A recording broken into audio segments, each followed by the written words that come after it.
Hi guys, welcome back to the channel. I know it's a bit belated, but Happy New Year to everybody. It's the first video I've done this year. 2024 for me, I've had a few changes of my imaging kit, and to be honest now, I think this is the kit that I'm finally going to stick with. I'm happy with it, I'm happy with the way it's set up. So I just want to go through a few new changes I've made to my kit, and then more importantly, cable management, which is something that a lot of people either seem to not worry about or struggle with, but I'm pretty OCD about this sort of thing, and I just thought I'd go through how I do it. I have no cables at all coiled up or hanging loose or anything like that, so I just thought I'd do a quick video on the new piece of kit I got, plus how I've got all my cables secured and stored away, and basically just full cable management. So let's get out into the AstroShed and we'll go through it all. Right, so we're in the AstroShed now, and the first thing I want to show you is my new guide scope wide image field scope. This is the White Cat 51. It's exactly the same as the Red Cat, but obviously white in colour. Clues in the name. I couldn't resist it because it came up second hand at such a great price and it hadn't really been used. At the moment it's being used as a guide scope, which is a little bit overkill, but the idea is to put my QHY colour version of excuse me, of this camera on the back, and then I can do wide field LRGB on that scope when needed. But I'm just leaving it permanently mounted and using it as a guide scope at the moment. It's a great scope, obviously no worry of flatteners or anything because it's built in. It's a Petzval design, 4 elements, so it's got a built-in flattener, 250mm focal, 249mm focal length. Works great as a guide scope with this ASI 178 mono camera. This has got very small pixels, that's new as well, 2.4 micron pixels I believe. So this gives me an image scale of around about just under 3 arc seconds per pixel, whereas the main imaging scope is 1.4 arc seconds, so it works well.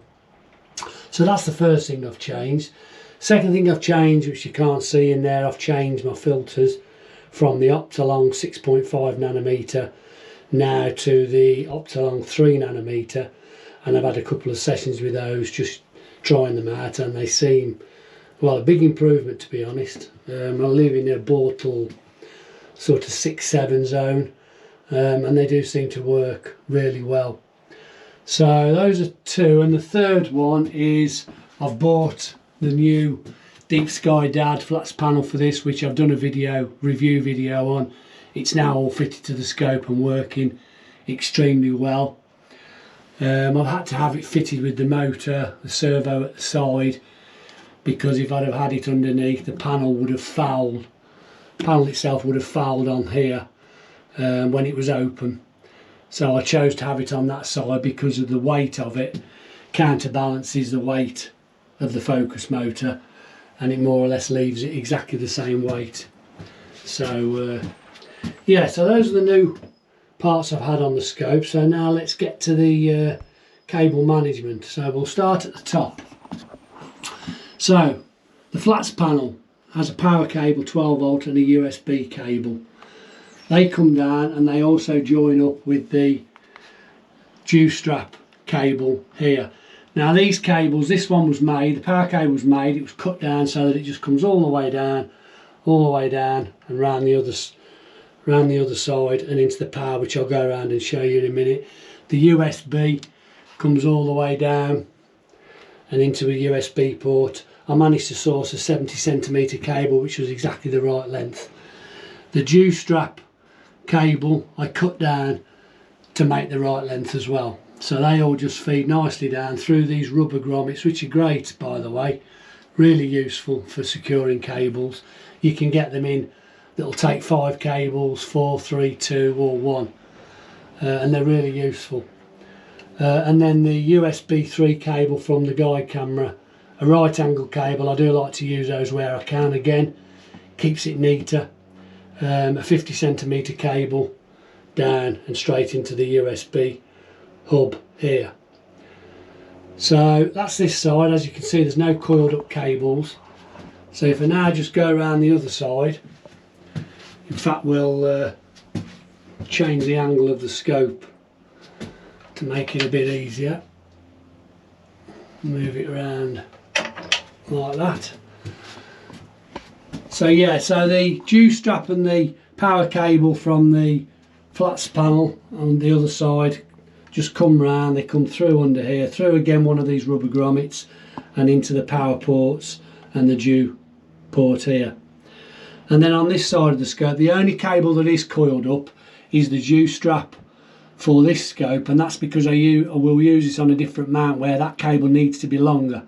I am going to shorten it a bit, but until I get the other mount set up correctly, which I use this on outside sometimes for solar and things like that. Obviously I won't need the dew strap when doing solar, but wide field imaging at night, then this does need to be longer, so I've got to work out exactly how long I need to trim that down to. So at the moment that's still the original length.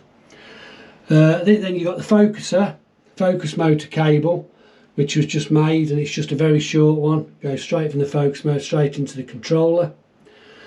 Power for the camera and the USB. Now the USB cable was very long, that's plugged in the other side. It then goes, it's a right angle cable, I can show you around there, plugged in there,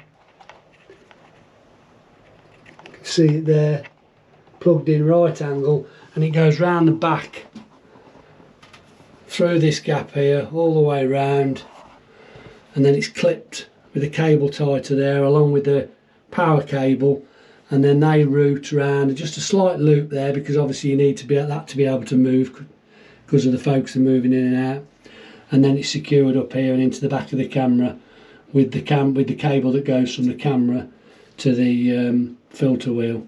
So again, the power cable was made to measure. The USB cable is a StarTech one, that was a 1 metre cable.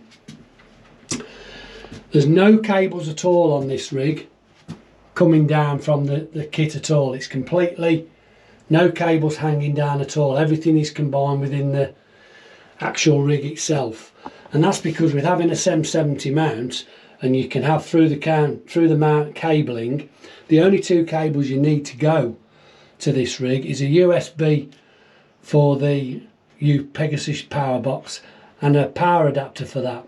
So the way I've got around that is the power input down here for the main mount, which powers the mount. There's also another power input here which powers the iPolar, and it also powers this power port on the saddle. So I made this short power cable to go from that 5 amp power port, which is fed from here, into that. So that's how I get the power to it. The USB is this one here, and that goes up through there, and then it goes across and down through the centre of the saddle, through a hole, and then it comes out here. There's a hole in the back where you can feed cables through, and that's the USB 3 that then goes around the base here and is plugged into the mini PC. So that enables me to have absolutely no trailing cables at all on this. And as you can see, there's no, other than this cable here which I've explained, there's no cables that are trailing, there's no cables that are coiled up, and every cable that's on here is pretty much exactly the right length through either sourcing cables that are the right length to start with, or in the case of power cables, making the correct length ones. And it does keep it very neat. And on the back of my mount, what's very useful is having fixed points for the cables. They don't rotate with the mount in any direction. So the main power for the mount and the main USB for the mount are fixed. The main USB just goes down straight into the mini PC. And then the power port comes straight from my power supply, and the other power ports there, all those cables down here are fixed. None of these move with the mount, which is the beauty of this mount. I know other mounts such as the Skywatcher EQ6s, obviously some of the cables move on the RA axis with the mount, which makes it a little bit more difficult. So all this is fixed, none of it ever moves. The mini PC I chose to have on the pier. I used to have it up on the mount, but I chose to have it down here because I have a second rig that goes on here, an SCT, and basically this whole rig can be lifted off the saddle in one go just by unplugging this power cable and the USB cable to this hub. The whole thing can be lifted off, and my other rig can be put on, and then those cables reconnected to the power hub on my other rig. So it's a 5-minute job just to swap it over. Very simple to do. Oh, the other thing I've added to this is this 3D counterweight here, which is basically just a 3D printed tube, and it's full of washers with an M8 thumb screw going all the way through, which fits into an M8 hole. These saddles come with an M8 hole in either side. I'm not sure if they are for 3D weights, but it works perfectly, just to counter any weight on the other side and give me full 3D balance. So that's my cable management. I think it's pretty neat. Like I said before, I am pretty OCD about these things, but it does keep it all nice and neat. And the fact that I've got no trailing cables at all from the everything on this mount is, it just stops any potential drag, which I have had even with one USB cable. Before I threaded the USB 3 cable for this through the mount, that was trailing, and even that on a cold night when it got stiff caused a bit of cable drag, and I did notice it in the guide, and it really did make a difference. So it is worth taking the time and spending time on your cable management and just getting it nice and neat. I'm really pleased with this. I hope it's given you some ideas. And some of the things that I've used, those are the rubber cable clips that you can get. I got them in a box of all different assorted ones. And also this is useful. This is basically just Velcro, sticks to itself, and you can just cut it off the roll to any length and use it to wrap around your cables, which I've used here for instance, just to keep them together. And here, I know some people use the actual tubing that wraps all your cables, so you can put them all in a type of loom, but I find that a bit restrictive. If you wanted to change something or change a cable, it's a bit of a pain to undo them all. This, just to keep them together, works really well. And the other thing which I wanted to show, these ferrite beads. I've got these on all my USB and power cables. Every one on this rig has got a ferrite bead on. Now I know some USB cables come with them built in, but the ones that don't, I've put them on, as you can see here. It does help with any interference, any potential crosstalk, especially when you've got cables together like this, a data cable and a power cable stuck together. A lot of people have them all bunched together in a big group, and it does stop any crosstalk and any interference, any potential issues. So something else to think about if you're redoing your cable management. I've got a large one on here, which is the USB 3 and the power to the camera. That's just a single one that goes around them both, and you can get these with different diameters in the centre to fit different thicknesses of cable, so very useful. So I think that's about it. That's everything that's changed. Oh, I bought, this is a new dew strap, an SVBONY dew strap, 2 inches wide. Found it really good for this scope. The other one I had just didn't seem powerful enough. This one is really good.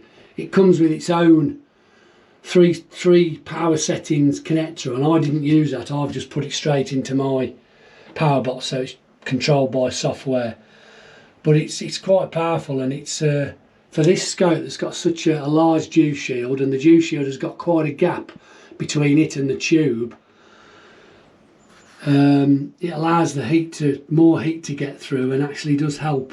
The other one I found just wasn't, even on full, I was still getting a bit of fogging up. So yeah, about £25 off Amazon. Really good, well made. I like the fact that the cable comes out an eyelet in there, so it keeps it really neat on the scope. But yeah, they do USB versions as well. I'm not sure how good they are, but so yeah, so I hope you found that useful. it is something that a lot of people seem to struggle with or don't bother about, but I just think it's important. It does make a difference if you've got no cables dragging or anything like that. But so one last look around. So any questions, leave them in the comments. I'd love to hear anything you think I could do to improve it, or anything you want to know. Leave them in the comments and I'll gladly answer them. I try to answer all comments. So yeah, we'll leave it at that.